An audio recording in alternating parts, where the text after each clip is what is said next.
ఎందుకు చంపినాడనే hint. Wait and watch. Single dialogue బాప్ బాప్ होता है बेटा बेटा होता है అంతే. అది సూపర్ అంతే. Excellent movie. Cinema block buster. బొమ్మ దిగింది సినిమా బ్లాక్ బస్టర్. పుణకాలే 100 టైమ్స్ చెప్పిండు. హీరోయిన్ వాళ్ళు అయితే వేస్ట్. హీరోయిన్ వాళ్ళు ఏం బాగా ఏమో ల్యాగ్ మొత్తం లేదు. ఫస్ట్ హాఫ్ మంచిగా ఉంది. క్లైమాక్స్ ఫైట్ బాగుంది. సెకండ్ హాఫ్ అయితే పార్ట్ 2కి ఏమో మామూలుగా బాహుబలి లెక్క తండ్రి కొడుకుని చంపుతుంది. కానీ మూవీ ల్యాగ్ చేసింది. ఇంకా పార్ట్ 2 చూడాలి. జై ఎన్టీఆర్ ఊచకోతానా. ఎన్టీఆర్ ఊచకోతా. జై ఎన్టీఆర్ సూపర్.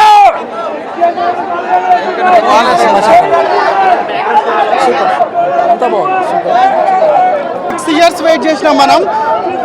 కాలర్ ఫ్యాన్స్ అంతా కాలర్ ఎగరేసుకోవచ్చు. బ్లాక్ బస్టర్ అంతే. జై ఎన్టీఆర్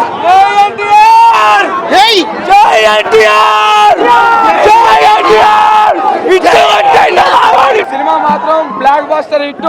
దసరా పండుగ మాత్రం ఎంజాయ్ చేసుకోవచ్చు. దేవర సంవత్సరం ఈ సినిమా మాత్రం. జై ఎన్టీఆర్, జై ఎన్టీఆర్. పార్ట్ 2 కోసం ఇంకా వెయిట్ చేయాలి బ్రదరు. వరా దేవర సినిమా మాత్రం వేరే లెవెల్ ఉంది భయ. Super hit. కాలర్ కాదు, కాలర్ ఎక్కేసుకులాగా ఉంది.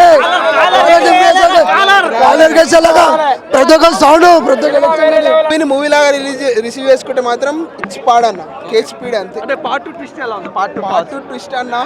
నేను చెప్తున్నా కదా, సినిమా సెకండ్ పార్ట్ చూస్తేనే వాళ్ళు మంచిగా మూవీలాగా రిసీవ్ చేసుకున్నట్లు లెక్క.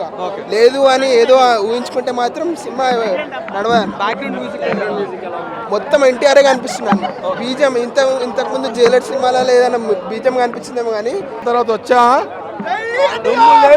లేపాడు ఇరగదీశాడు. మాట అందుకు లేదు.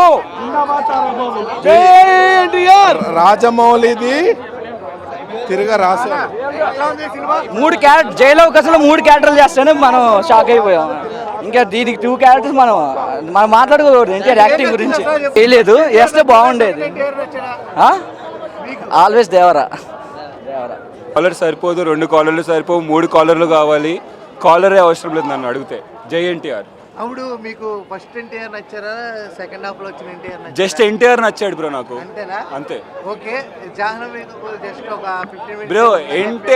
ఎన్టీఆర్ స్క్రీన్ ప్రెజెన్స్ ముందు వీళ్ళంతా ఎంత అంతేనా? అంతే.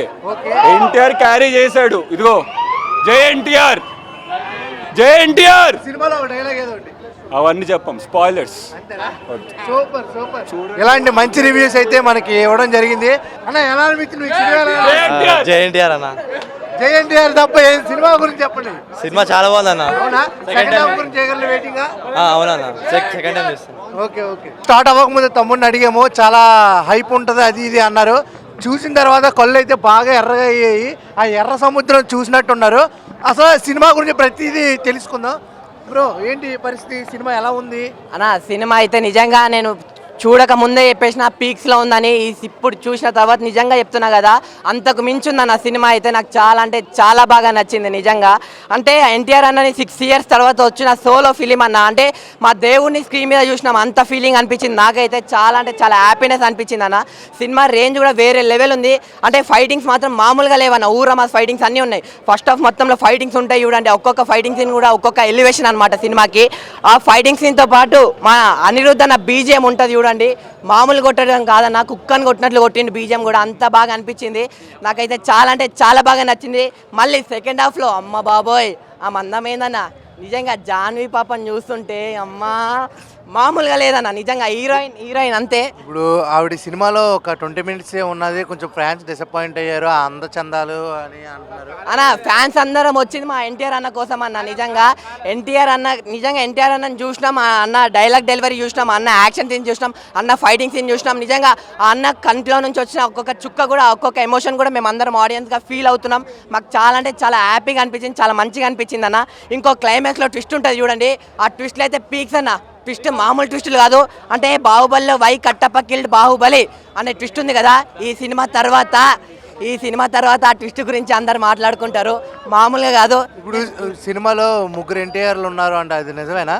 అన్న ముగ్గురా నలుగురా ఐదుగురా ఆరుగురా కాదు, నాకు సినిమా మొత్తం అందరు ఎన్టీఆర్ లాగానే కనిపిస్తారు. నిజంగా నేను లాస్ట్ ఒకటి చెప్తా అన్న, అంటే ట్రైలర్ వచ్చిన తర్వాత ప్రీలీజ్ ఈవెంట్ అప్పుడు సినిమా రిలీజ్ కాకముందు అందరూ నెగిటివిటీ అందరూ అరే సినిమా పోయిందిరా, సినిమా బాగాలేదురా, సినిమా దొబ్బిందిరా, ఎన్టీఆర్ అన్న స్టోరీ ఏం లేదు, ఎన్టీఆర్ అన్న డాన్స్ బాగా వేయలేదు, ఆ జాన్వీ పాప ఎందుకు పెట్టింది హీరోయిన్, మళ్ళీ ఆచార్యలాగా అవుతుంది, మళ్ళీ ఫ్లాప్ అవుతుంది అని చెప్పి చాలా మంది ట్రోల్ చేసిర్రు.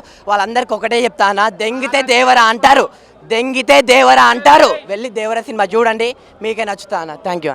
లైఫ్ టైంలో అల్టిమేట్గా తీస్తుంది దేవర క్యారెక్టర్. హీరోయిన్ జస్ట్ 20 minutes ఉందని ఫ్యాన్స్ కొంచెం హట్ అవుతున్నారు. అంటే అట్లేం లేదన్న, అది సెకండ్ పార్ట్లో హీరోయిన్కి ఎక్కువ ఇంపార్టెన్స్ ఉందని చెప్పేసి అన్నారు. అదే మెయిన్ వాళ్ళు చెప్పడం కూడా 5 hours సినిమా వస్తుందని చెప్పేసి అన్నారు కదా, అందుకోసం పార్ట్ 2కి వెళ్ళారు. యాక్చువల్గా సినిమా మేము కూడా ఫస్ట్ హాఫ్ అయిపోయేటప్పటికి అప్పుడే ఫస్ట్ హాఫ్ అయిపోయింది అనిపించింది. సెకండ్ హాఫ్ కొంచెం అప్సెట్ అయింది, ఏంటంటే సడన్గా ఎండ్ అయిపోయింది అన్నట్టు అనిపిస్తుంది మనకి. ఒక వాళ్ళ వరల్డ్లోకి వెళ్ళి మన సినిమా చూస్తున్నట్టు అనిపిస్తుంది, అప్పుడే అయిపోయింది ఆ సినిమా అన్నట్టు అనిపిస్తుంది. ఆ ఎండ్ అనేది కొంచెం డిసప్పాయింట్గా అనిపించింది. ఇప్పుడు ఫైట్స్ ఫస్ట్ హాఫ్ లో జరిగిన ఒక 4-5 ఫైట్స్ బాగున్నాయా, లేకపోతే సెకండ్ హాఫ్ ఏం లేవన్న ఫైట్స్? లో ఉంటది కదా, లాస్ట్లో ఒక ఫైట్ ఉంది, అది అంతా ఉండదు. సినిమా అంతా ఫస్ట్ హాఫే. దేవర చూడాలంటే ఫస్ట్ హాఫ్ అసలు పీక్స్ అల్టిమేట్. అంటే 6 ఏళ్ల తర్వాత ఎన్టీఆర్ని ఎలా చూడాలనుకుంటారు, ఫస్ట్ హాఫ్లోనే మొత్తం చూపిస్తారు, కడుపు నిండిపోతాయి ఫ్యాన్స్ కదా చూస్తేనే. ఇప్పుడు ఫస్ట్ హాఫ్ లో షిప్ మీద ఫైట్లు 2 ఉన్నాయి అనమాట. ఆ రెండిట్లో మీకు బాగా నచ్చింది ఏంటి? ఫస్ట్ ఫైట్ అసలు ఆ ఎన్టీఆర్ షిప్లోకి వెళ్ళి అందరు తీసుకొని మళ్ళీ జనాల్లోకి వచ్చేది అసలు 2 కళ్ళు సరిపోవు. అంటే యాజ్ ఫ్యాన్గా అని చెప్పట్లేదు, ఎవరైనా జనరల్ ఆడియన్స్ ఎన్టీఆర్ని చూస్తే అబ్బా ఏమున్నారా అనిపిస్తుంది, అట్లా ఉంటాడు. అయితే సెకండ్ హాఫ్ గురించి ఈగర్లీ వెయిటింగా మీరు? సెకండ్ పార్ట్ కోసం ఈగర్లీ వెయిటింగ్. ఎప్పుడు వస్తా అంటే ఆ లీడ్ కూడా అట్లే ఉంది యాక్చువల్గా. ఎందుకు వాళ్ళ కొడుకునే వాళ్ళ తండ్రినే వాళ్ళ కొడుకు ఎందుకు చెప్పాడు అనేది మంచి లీడ్ యాక్చువల్గా. ఇప్పుడు విలన్ గా ఆయన కరెక్ట్ గా చేశాడా? అసలు సైఫ్ అలీ ఖాన్ 200% ఆయన చేశాడు, అంటే మంచి సెలెక్షన్, విలన్ సెలెక్షన్ కూడా. ఇప్పుడు ప్రకాష్ రాజ్ గారు కూడా ఉంటారు కదా. ప్రకాష్ రాజ్ కీ రోల్, ఆయన రోల్కి తగ్గట్టు ఆయన అల్టిమేట్గా చేశాడు ఆయన కూడా. అయితే ఈ సినిమా టోటల్గా మీరు రేటింగ్ ఎంత ఇస్తారు? 5 out of 4 అన్న. అల్టిమేట్ అంటే కొర్రాల శివ కంబ్యాక్. ఇది కొర్రాల శివ సినిమా చూసినట్టు ఉంది.